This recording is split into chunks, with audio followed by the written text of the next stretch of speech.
guys, let's make it more interesting, interactive at the same time. Let's not keep Q&A at the end.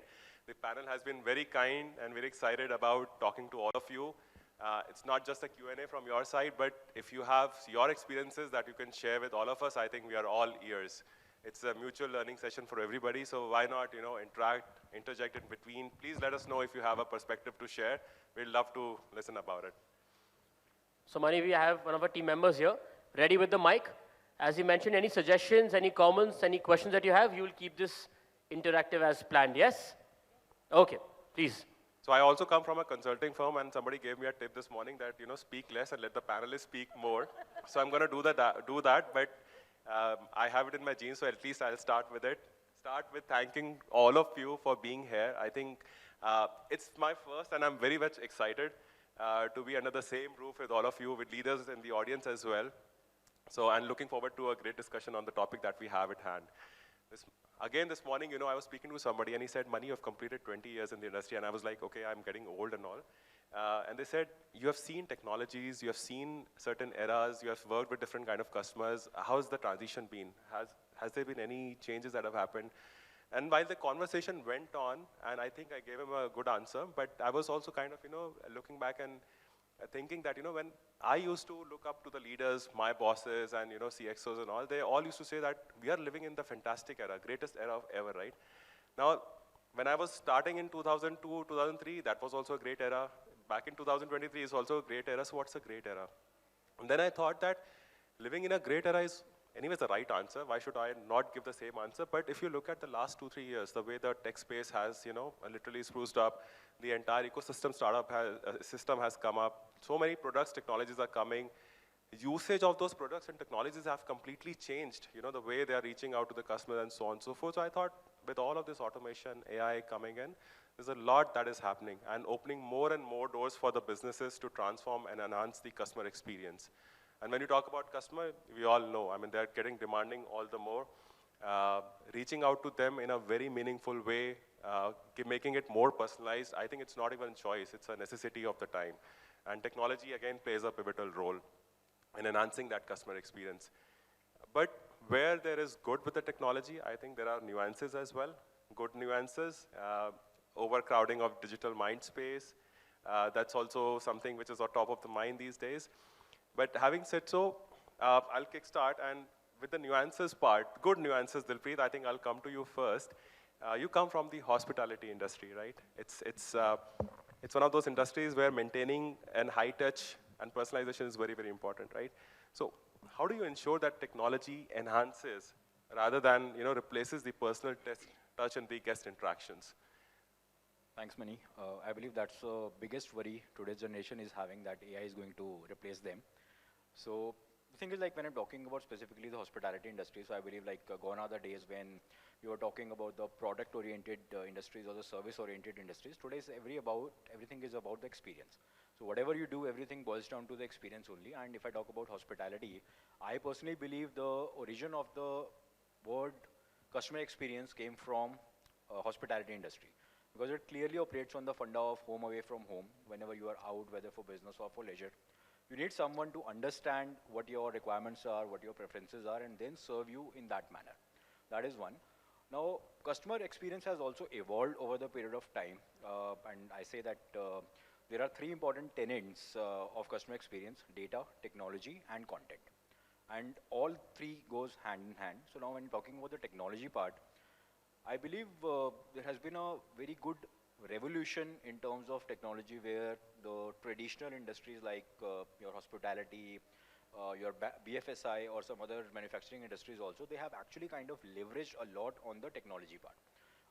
Though the avenues are endless, but just to name some, I would say, like to start with, in our case, it would be guest profiling and segmentation. So data is available in abundance. However, what we need is the data integration and then the data consolidation. Today, everyone would be working on multiple systems which might talk to each other or which might not talk to each other. Here, technology plays a very vital role, wherein you are integrating multiple channels to fetch the data, and then getting a single view of the customer, a kind of a holistic approach to understand who your customer is, why they are coming to you, what kind of spend pattern or what kind of, I would say, the behavior they have exhibited, and how you can leverage on that thing. So that is one. Second aspect to that would be the personalization. So like once the data is available, you just have to kind of tailor the experiences for your customers to make sure that what they need is something which you are giving to them. Because like today when everyone is having a different definition of customer experience, I believe customer experience is a kind of a bridge between the customer expectations and the brand offering. And that is something which everyone has to work on that thing. Another important aspect to that is the customer service, wherein today if you talk about ORM, the online reputation management. So like today how we are leveraging that, the ORM is, and again it's a kind of a technology which is there.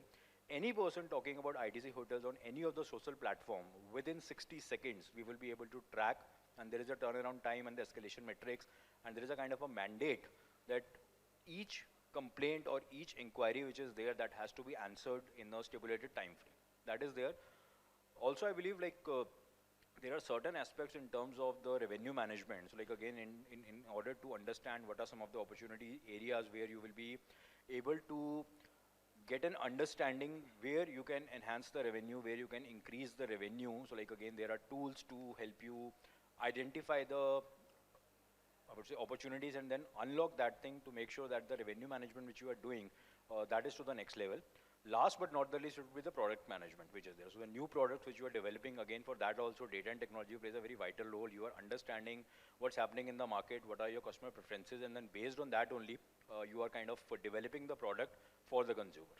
So I think that's my take on that thing. However, I think like overall, the brands need to work on kind of reducing the friction and then adopting new technologies to enhance the customer experience. Just a quick follow-up. I think just a quick follow-up. You did talk about segmentation on the guest profiles and personalization. So what's your adoption? How do you reach out to those prospects who have not actually gotten into the IT hotels yet?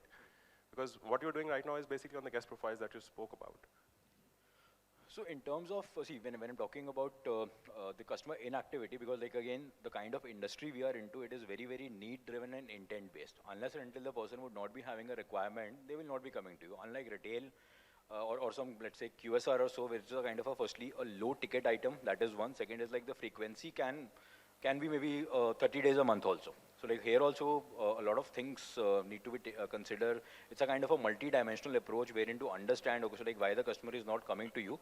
And again, like when I'm talking about mapping the customer journey, so it plays a very important role to understand, okay, so like when to reach out to the customer. Here also data plays a very important role. Correct. So there is something called a kind of a bounce curve. When I'm talking about the bounce curve, how we utilize that is that basis the first stay, when the person has done, basis the historical data which is available, I would be able to tell you that, okay, so like if a person has been acquired from X channel, then he or she would be coming back on an average in 180 days. So, and it gives us a very important understanding also, and also a kind of a action-driven insight, and where we can just develop our action plan in terms of when to reach out to the customer by knowing that, okay, so like he is still in that period where the lapsation can be avoided. Got it. Thank you so much, Dilpreet. Manan, you have been in a space with highly established players, right? Ixigo, there's Yatra, Goda, Make My Trip, and many more aggregators out there in the market, right? I believe when I look for my bookings and all, my loyalty might swing to whoever is providing me the higher discounts or probably better customer service, a seamless customer service experience once I've booked beyond booking as well, right? Also, I think reaching out to the customers at the right time, right place, and not, as I said, not overcrowding their digital mind space is also very, very important, which kind of still continues to happen, with all those tools that we have in place. So personalization is very, very crucial in the travel industry. I think you'll agree with that. So how do you and probably at Ixigo leverage technology to provide these personalized travel recommendations? And I'm pretty sure that there's going to be a massive, massive role of data analytics at your play as well. How do you play the part of the data analytics? How do you meet the customer requirements in terms of personalization overall at your place? Sure. So like you rightly mentioned, right, like loyalty is a very big challenge, especially on the flight side, because every one of us is looking for better discounts, and at the end of the day, it's the same airline that you are going to book, no matter the OTA, right? So while we do focus on discounts, we focus it more from a new user perspective, so that at least we reduce the friction and a user gets to try out our platforms once. And what we focus a lot more on is solving the pain points across the customer journey. So flight booking is just one part of the funnel, right? Now, post that, so we have just recently launched a feature where we will automatically do the web check-in for you. So you don't need to go to the airline, put in the whatever 24 hours, 48 hours before, enter your PNR, select all the options, right? You can select that option once you book a flight, and we will WhatsApp you the boarding pass as soon as the check-in window opens. Then we will also start communicating with you. Let's say we'll try to upsell or cross-sell you a cab just before 8 hours or 12 hours before your departure. We'll also let you know about if any flight delays are happening we'll send you push notifications about that. And not just that, we'll also tell you what's the gate that you need to go on the airport, and once the flight has landed, we'll also send you a push about the baggage belt number. So all these smaller things and all this data is basically being pulled from a lot of APIs, and it's like a real-time updation that is there, right? We are just consolidating and giving that end-to-end user experience so that user also appreciates not just that discount bit, but also the end-to-end customer experience bit. Just one more example here on flight side is we have a product called Assured. Now, you would know that the cancellation charges on flight side go as high as 3,000 rupees on domestic, right? Now, if you buy Assured while booking a ticket, you pay a slight extra premium, let's say around 500 odd rupees. You can cancel your flight ticket and get a full refund. No questions asked, instantly. So there's no insurance, there's no, you have to submit any documents, etc., right?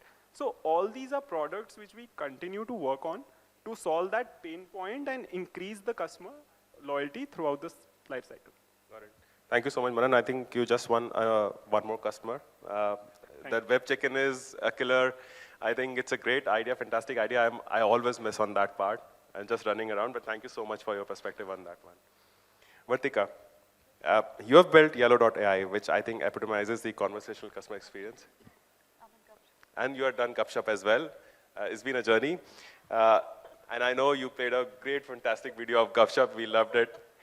Gupshup is yet another chapter and leap ahead in conversational space that you have done. And I think if I've been a marketer, I've been on the other side who have used your product and the other products. And I can clearly say that these are marketeers' better halves than the best halves, if I have to say so. Conversational messaging is at heart of your own firm and the CX space. And I think in my conversation with you, you also said that CX is an experience. It's not just a tool, right? So how do you think and how do you see such platforms such as yours or similar and tech instrumental in transforming the customer engagement or the customer experience? And if any customer success story that you could share with us. Sure. Thanks for that question. And an anecdote from what we were talking about earlier is that a company when it's thinking about CX, sometimes they talk about, okay, how behaviorally would they change? How would their customer support act differently? Or how would their marketing touch points be different? And then they think of, which tools can help them do this best. Now, if you look at what's happening, in the space of India, APAC, Middle East, and all of the so-called developing economies, we actually started leveraging or experiencing the internet on a smartphone. Whereas, in the West, it was more about, typing in a www dot something.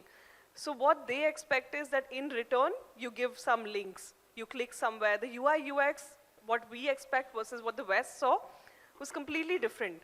And what's happened is that, they've gone and experienced that behavior for 20, 30 years. So there's no changing the websites there.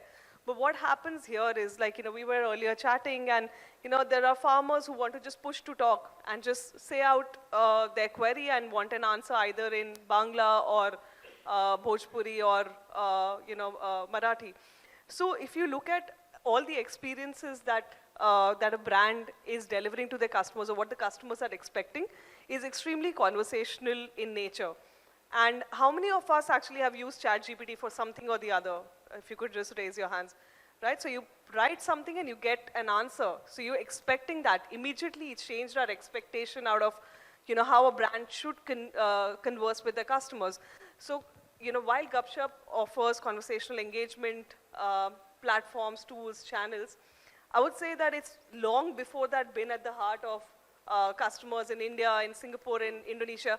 If anybody would have traveled to any of these countries, even for a day, you would realize that people's preference is to, talk on WhatsApp or send smileys or emojis. Yeah. So we're very differently wired, and Gupshup is just a catalyst enabling marketers to build better journeys powered with generative AI, and also sort of helping them consult what is overdoing, right? Like when to draw the line. Although we would love to send more messages as a platform, but there is a line to draw, even in personalization, like the previous panel was talking. Yeah. No, that's a great perspective. I think what you said towards the end, that drawing a line is very important. That frequency capping on, where and how many number of messages you need to send, is it relevant or not?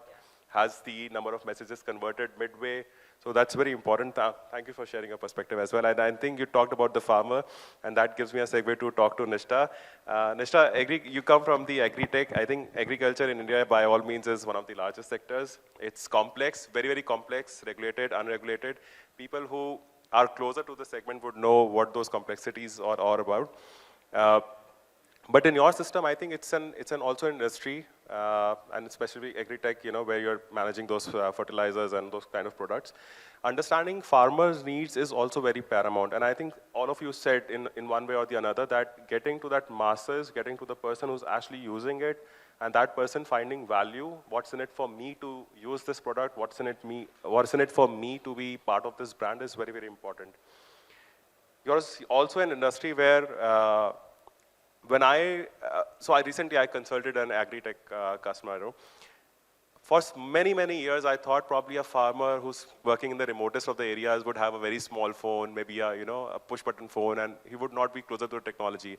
But you'll be surprised when you get down on the field, the farmer is most technically advanced. He'll have all the applications of all the OEMs. He would exactly know how to do my soil test, how to bargain with a company to get the cheapest of the race for the entire year, to know when is the rain coming, what kind of fertilizer I should put, and so on and so forth. So, and competition is intense, I'm pretty sure. So, Nisha, my question to you is that, how do you at Corteva, and probably in the agri-tech space, utilize technology to reach out to the farthest corners, where the customers or your farmers have still not had that first brush with the technology? And there's another section as well where there are HNI farmers who are very, very close to technology. They know anything and everything about your company or any company that you're working with. And how do you enhance the customer loyalty with those kind of customers using the technology? Thanks, Mani. Very nicely put and succinctly sort of summarized.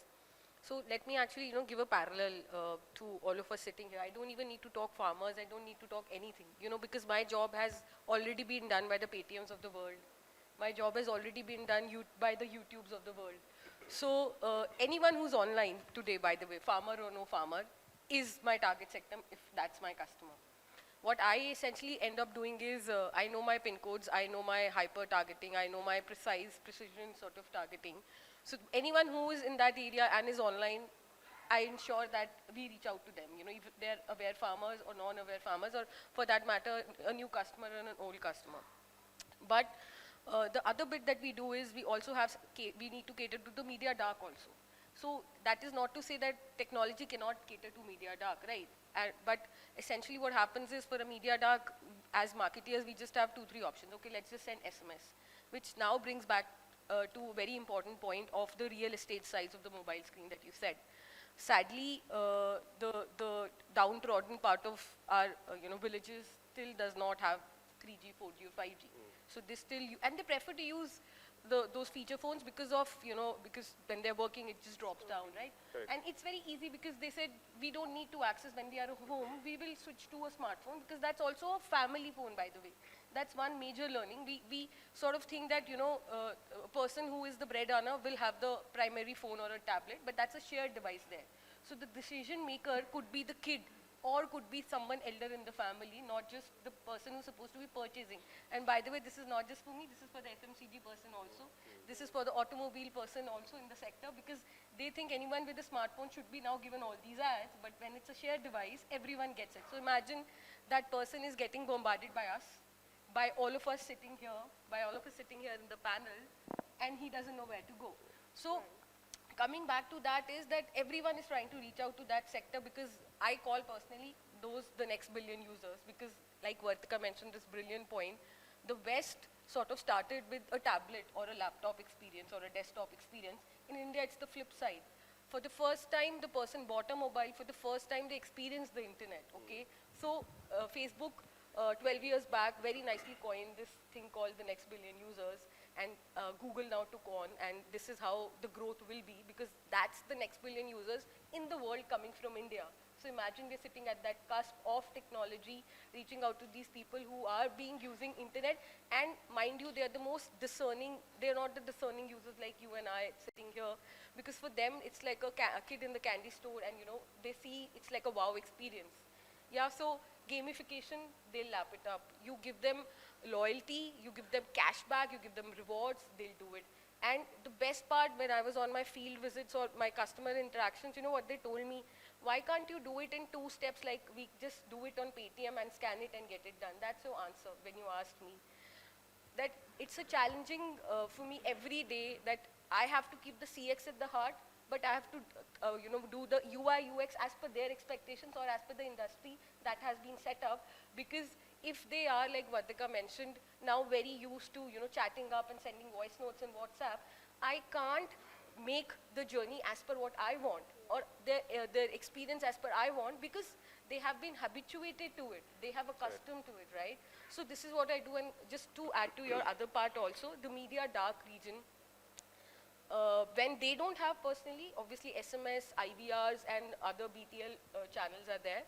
But we also end up doing is, now digital out of home has come.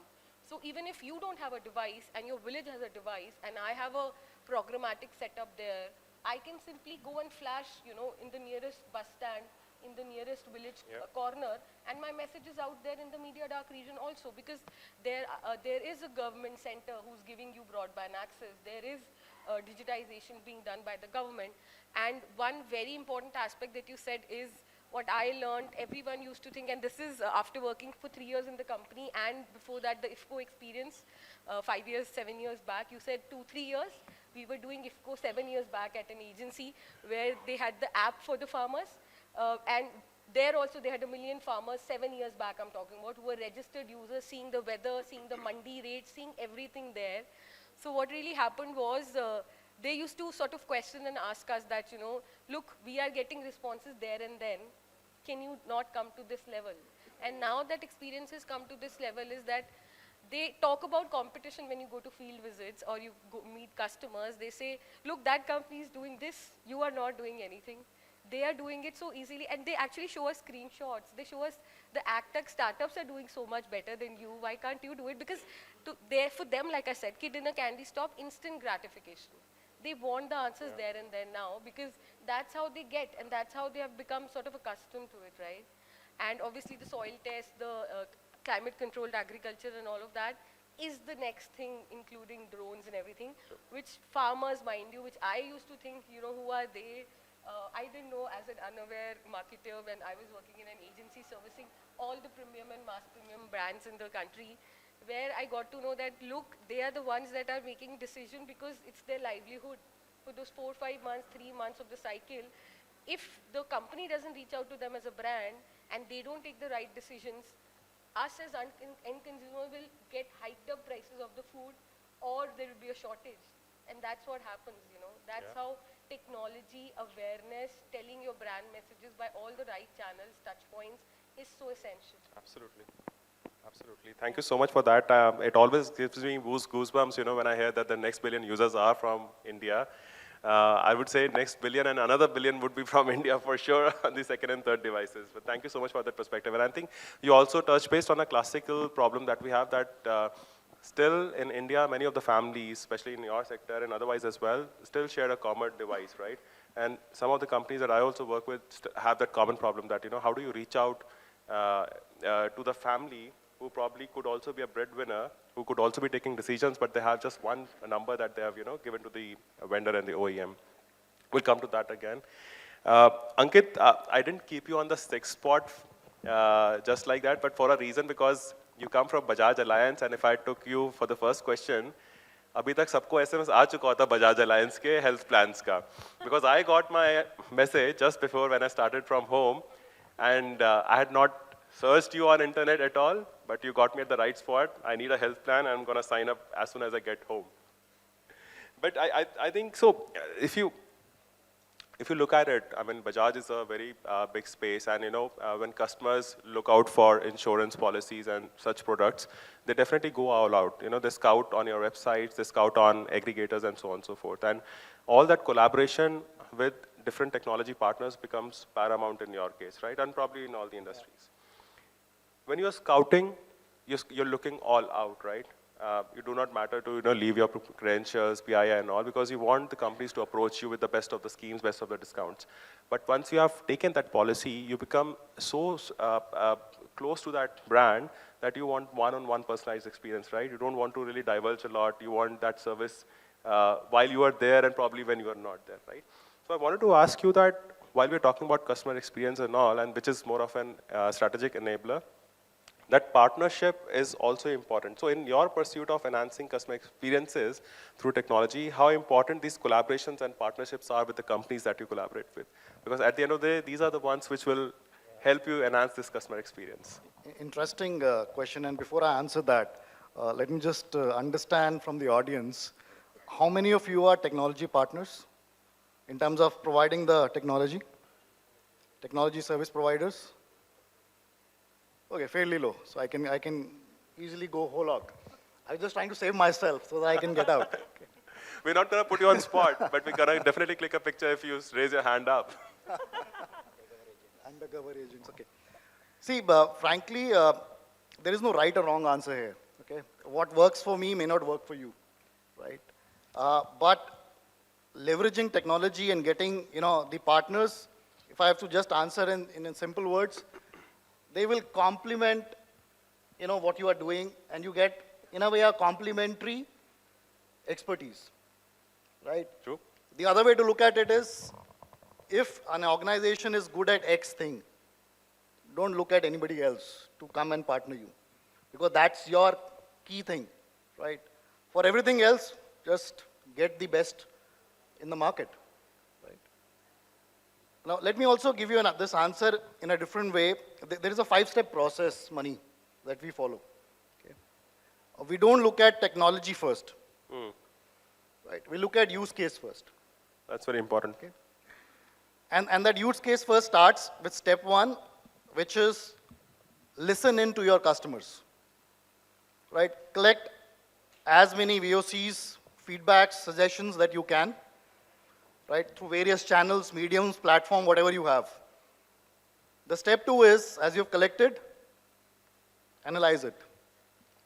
Now, typically the mistake that we do while analyzing money is, we only read through the stated needs. That's true. Right? For example, for an insurance company, what would a customer want? The customer would want that if there is a claim, please ensure that you pay it on time, or rather first you pay. Yes. Right? Then when you pay on time. Right? Now that's a stated need.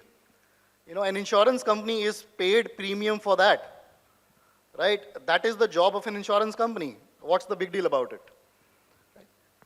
The key is look out for that unstated needs, which are kind of hidden in those verbatim feedbacks that you have from your consumers. And when you do that, then you make a list. Okay, these are the things that our customers are wanting, and you do a gap analysis. Now, when you do that gap analysis, there comes technology. That whether you really need a technology or not. I was there in some other conference and one CFO was talking, right? I'll not name the technology partner. He was basically sharing this example that a particular technology partner visited the CFO and was trying to sell the platform. The CFO said that this platform, whatever is doing, I'm already doing that in an Excel. So what's the big deal? Right? So why to look at, the AI technology here when my Excel is able to do better job? Right? So it's not about that technology, it's about that use case. Perhaps that technology partner didn't really realize what is the real use case there and just went with the flow and looking at the jargons or the buzzwords going on in the market and went with the flow. Right? That's not going to work. Yeah. Right? Once you do that, you obviously go ahead and implement and define your success metrics there and then monitor it. The last step is, again, go back to your consumer. Take the VOC that whatever you have implemented, Yes, you have a voice of process when you say that, success metrics, but what is the voice of customer here? Right, so again, go back, take the VOC, and then the cycle moves in that direction. Because it's a continuous improvement cycle. Right, so technology partners, yes, right, a big yes when it comes to real expertise which you don't have. Yeah. Yes, we were so spot on. Thank you for sharing your perspective. I think one can never convince a CFO to invest into technology, especially when they have grown with Excels all their life. But you're so right that getting into the use cases is much more important than the technology. Technology is definitely an enabler, but finding the right use of technology, how you can leverage it to reach out to your customers, enhance that customer experience is much more important. And you rightly said, voice of the customer. I think many a times. Many companies are very gung-ho about, onboarding a technology partner and onboarding an SI as well. And they do have a vision when they start that, I need to reach out to X number of customers, increase my sales, reduce my, overheads and so on and so forth. But somewhere down the line, after a year when they think that, has it really improved my experience with the customers and so on and so forth, I think there's where a large gap is, because the voice of customer comes literally very late when we don't see the benefits coming out from the investments. And typically, Mani, where it fails is if you're not looking at the customer, but let's say you're looking at the board, and the board members are saying that this is the new technology in the market, what are you doing about it?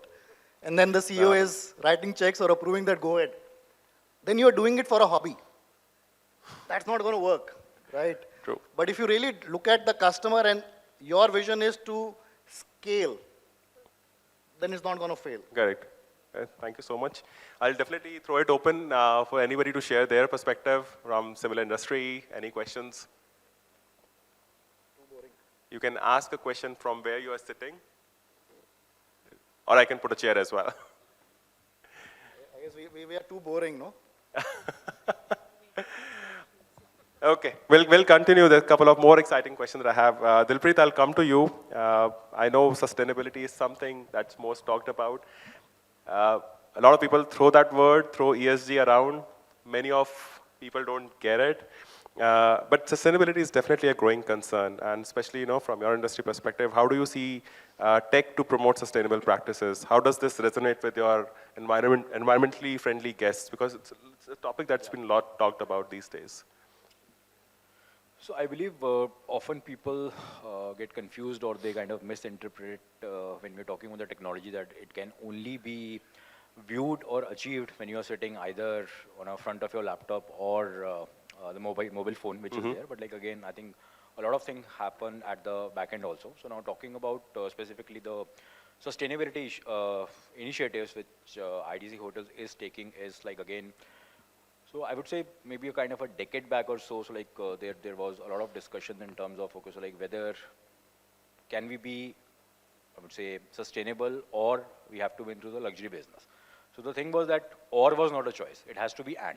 Yeah. Basis which like we have kind of developed the capabilities, and today like one of the brand ethos which ITC Hotels is having is a responsible luxury. Wherein like we are kind of, I would say, binding the luxury and sustainability, which is leading to the responsible luxury.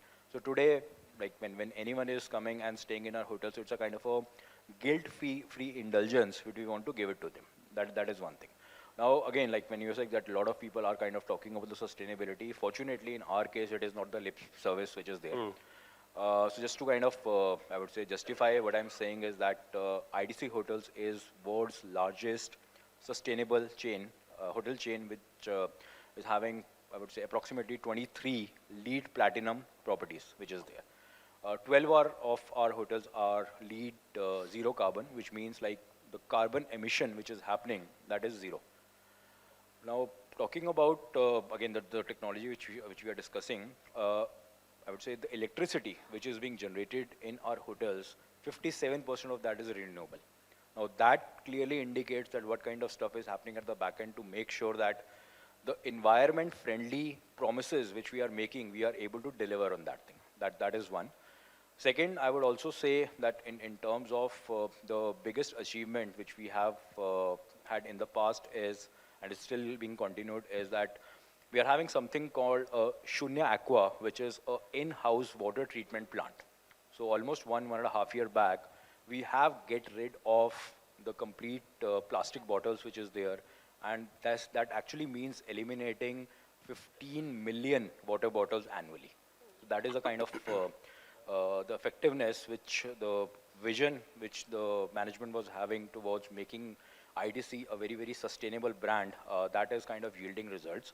And then again, like very, very small examples are there which are happening on day-to-day basis. So like most of the time when the corporate travel is happening, so like normally people are there on the single occupancy.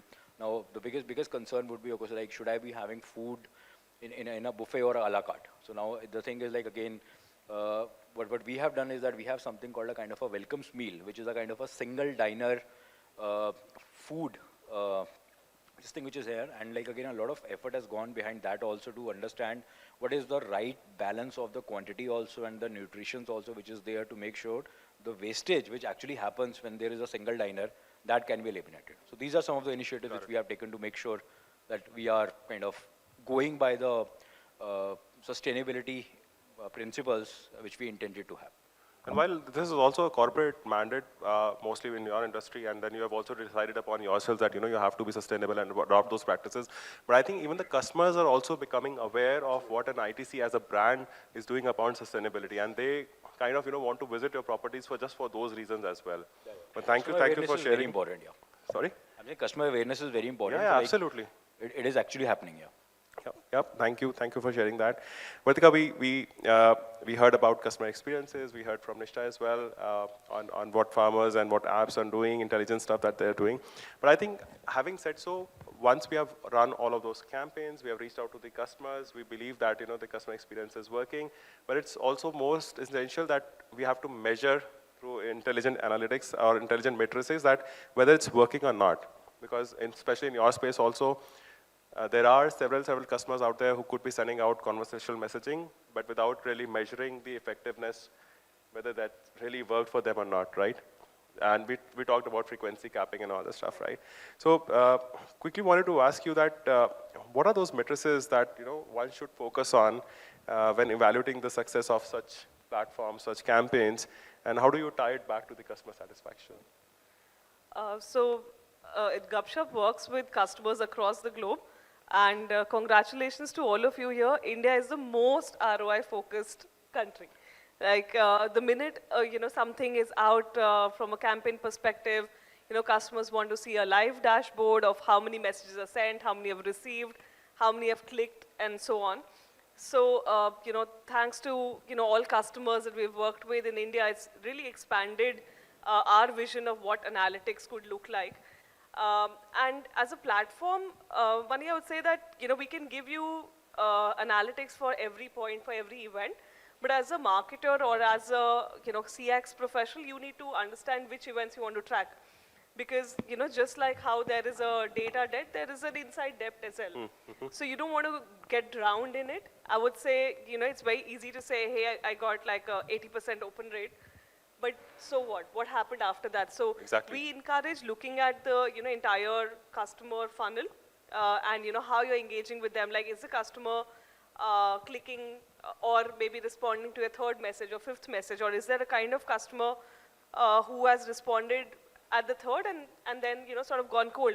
And that basically helps us refine our entire conversational flow, because for something like what Nishta was also mentioning, if you just can do it in 2 steps, why ask 5 questions? Correct. So, a bot once launched in the market is never done. So, people launch a bot and then they go and criticize that, hey, chatbots don't work. Yeah. But the thing is that you got to look at the journeys, because you are sitting, in your mind saying that I'll ask these 8 questions. Again, we are very conditioned to think about it from a website point of view.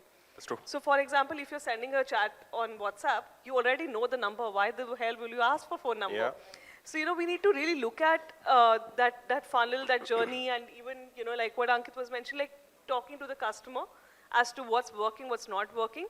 And I would say it's a super iterative process. So do invest time, and if you just want to do it as a checklist, then just know that. There are companies that just want a bot as a checklist that, yes, we did some tech innovation, then that's fine too.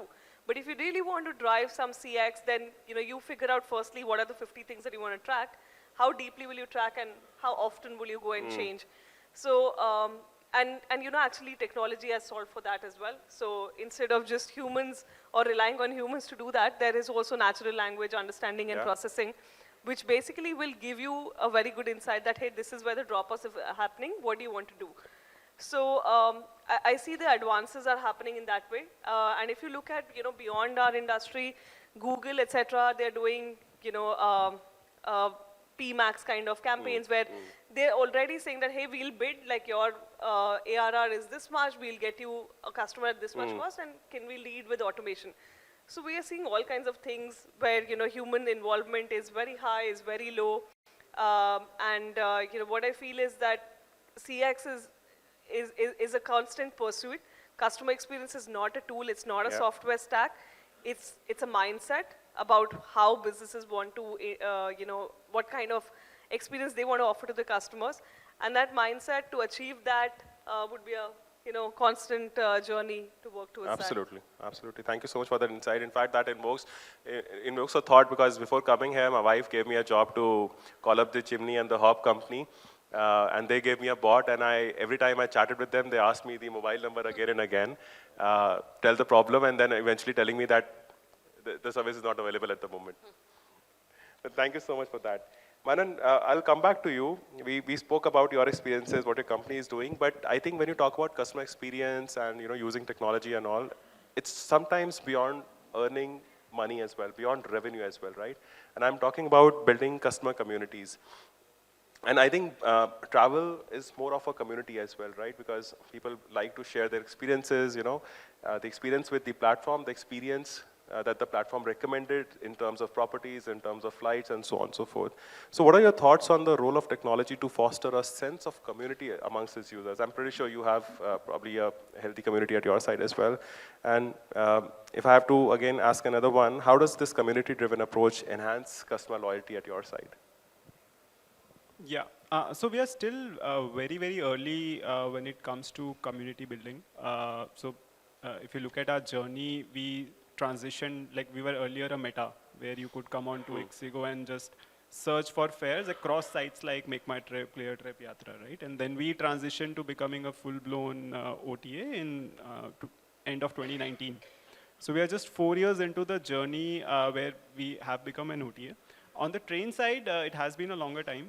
We have been selling train tickets for almost 7 to 8 years now.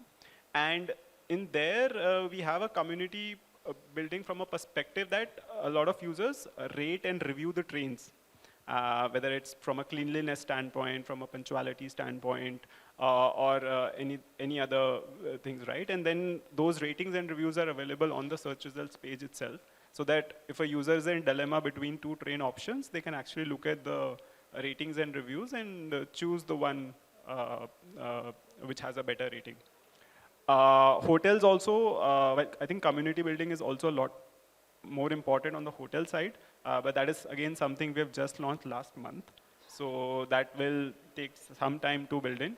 What we have done, I wouldn't really call it a community building, but more from a crowdsourcing perspective is, so like a lot of users come onto our platform to check the running status of their trains. That's the most utilized feature on our trains app, right? Now, right now, 12% of the train tickets sold in the country are sold by Ixigo. So in every train, almost 1 in 8 or 1 in 9 people have booked their train tickets via Ixigo. And we crowdsourced all those locations as the train is traveling, right? And we are able to give you a running status of the train, which is actually much more real-time and accurate versus what you get from the APIs that Indian Railways provides. And due to this, we have seen cases where the TT inside the train is actually using the Ixigo app to check the running status of the train, right? So this is not community, but what this helps is building is, if you are inside the train and you see 2 people around you checking the running status on the Ixigo app, right, you automatically become curious, and there's that word of mouth that travels. So, and that way, organically, almost 50% of our downloads actually come from organic, where people search for Ixigo. So these are some things which really help us in scaling up and ensuring that the user experience is something which no other OTA out there is able to give. Thank you so much. I think this sense of community, sense of belongingness is becoming also very important because I, as a customer, if I am attached, if I buy a product from a particular brand, I need to see that, that brand cares for me and I feel a part of it so that I could promote, be an advocate and keep staying with it, OEM as well. Nishta, coming back to you, you mentioned about IoT. I know you're very excited and very passionate about all of these topics. We talked about IoT, soil testing, weather-based alerts in your industry. Drones is something that's picking up, all part of technology, right? And these are some of those customer experiences which are probably not available to the masses as of yet because they are expensive.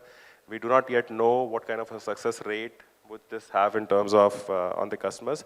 But not just limited to your own sector. What are your thoughts of getting such newer techs to the market and for the masses even before we start thinking of the customer experience? Because we have talked about tech customer experience, but now I'm taking it a step back that there are technologies of the future, probably in your industry.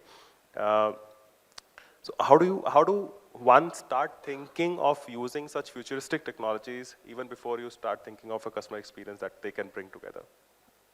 Okay, so Mani, the point is that yes, you do think futuristic and you think for the future, but at the heart of it, the customer centricity needs to be there, not just in this sector, but across all sectors. So previous to this role, I was servicing the leading automobile, brand in India, and we used to do through the funnel messaging. We are at a MarTech summit.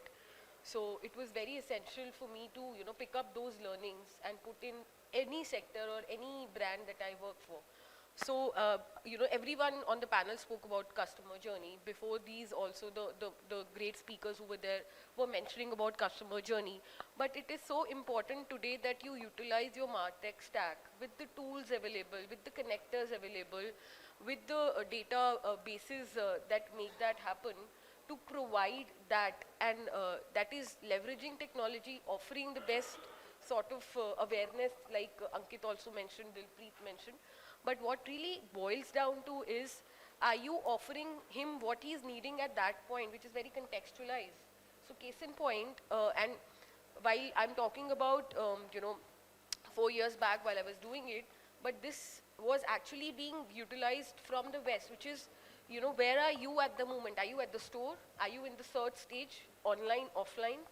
Or are you at a purchase consideration stage, or have you purchased it? So imagine through the funnel messaging, before you bought it, after you bought it, during while you're buying it, my messaging and communication in terms of you can say messaging architecture is completely different, and all of that is based and being offered by those MarTech tools. Now, Mani, these tools will come and go. Today we have Gupshup, today we have WhatsApp. I don't know if, thank God, I don't know what the China status. Yeah, imagine, so, this is like a joke. So we were talking, that great MC was talking 2005, okay? 2005, by the way, Orkut was in India.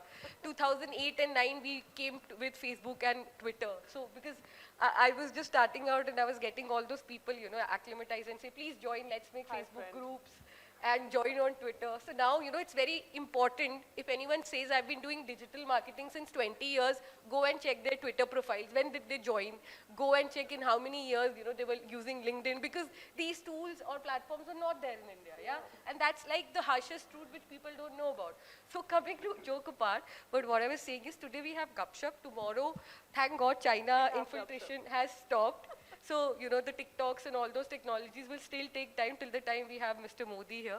But just in case we get that unification of what WeChat does or what Alipay does, it is exactly what, WhatsApp is trying to do that. Did you send that money via WhatsApp? You have now status sharing across WhatsApp, Instagram, Facebook.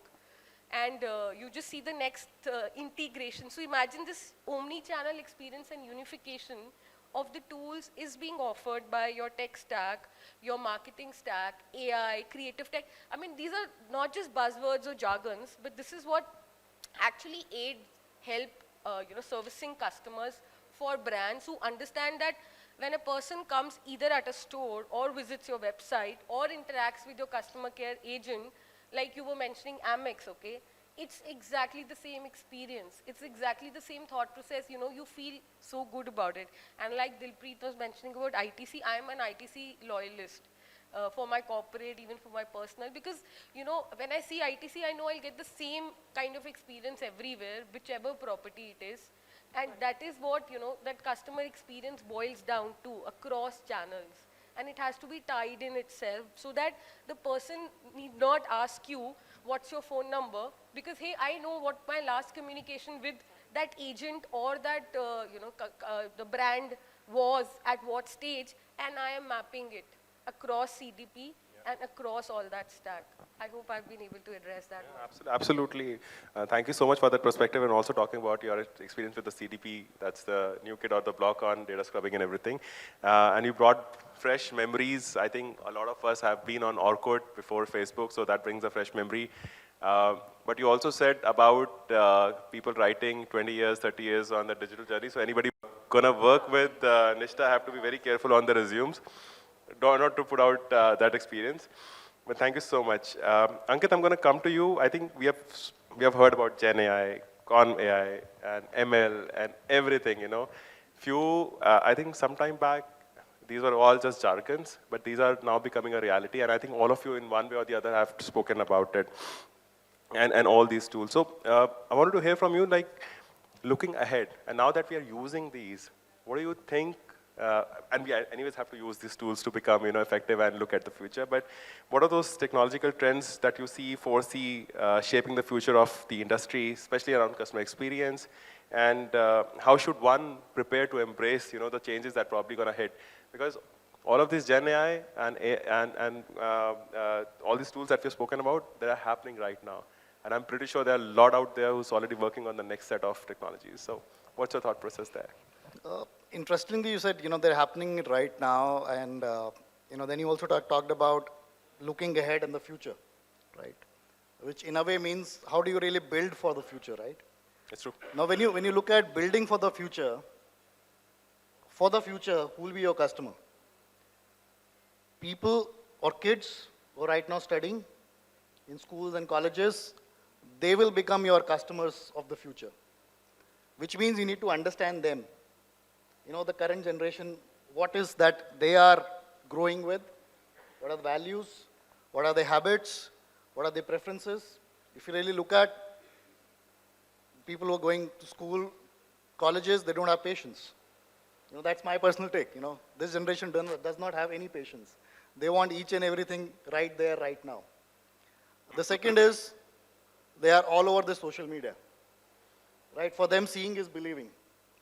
They are not going to go with the old flow of, okay, I'm going to read, right, and then understand, you know, what's there in front of us, what they are seeing, hearing. Yeah. They'll go with that flow, right? So I'll not talk about the technologies because I'm going to leave that for the tech gurus to handle. But look at the form factors for these customers of future. And I call it 3V. Okay? One is voice, which is the entire conversational voice that we're talking about. The second is videos, right? If your strategy is not around videos, creating videos on the fly, personalizing it, it's going to be, you'll be gone. The third, keeping in mind the Bharat. It's no longer about the tier 1, tier 2 cities. It's about the real interior of the real Bharat. It's going to be vernacular.